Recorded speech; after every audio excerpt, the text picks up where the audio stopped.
Hi, and thanks for tuning in to this week's installment of Ask Emily.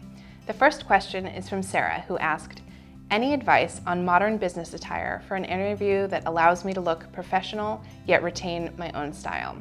So job interviews are notoriously stressful, but the last thing that you want to have to think about is what you're going to wear. But that being said, it is important to make a good first impression. So for me, I would stick with classic pieces like a pencil skirt, a nice blouse, think of something in a bright color or a fun pattern, some pumps.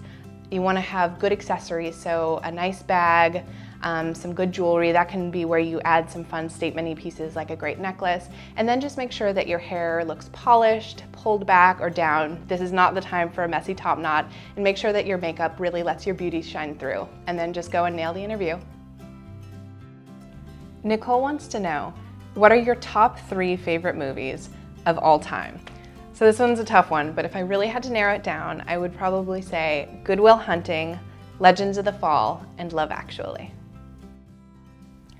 Okay, Sarah wrote, I've noticed that so much of your lovely home decor is vintage and or refurbished flea market finds.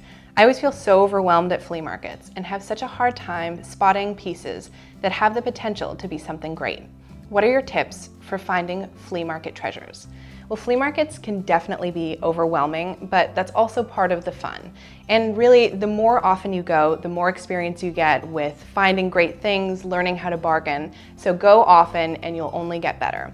Another thing that might help is to have somewhat of a list of what you're looking for, whether it's a mirror or a side table, something that you need for your place so you can go with something in mind.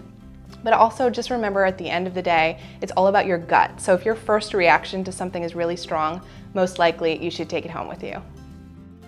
This question is from Nico, who asked, how have you managed to keep the integrity of your blog while growing it and having brands knocking down your door?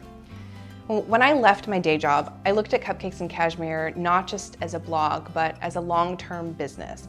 And so one-off opportunities and barter exchange, those really weren't what I was looking for. I was looking for really meaningful, long-lasting partnerships.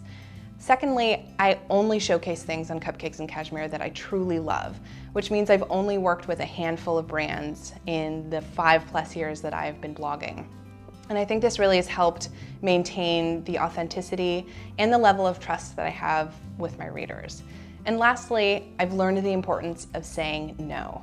There are a lot of really tempting offers and perks that come with this job, but by accepting everything that comes in the door, it diminishes the integrity of what Cupcakes and Cashmere is really about. Thanks for watching, and don't forget to keep sending in your questions to me via the comment section or social media with the hashtag AskEmily.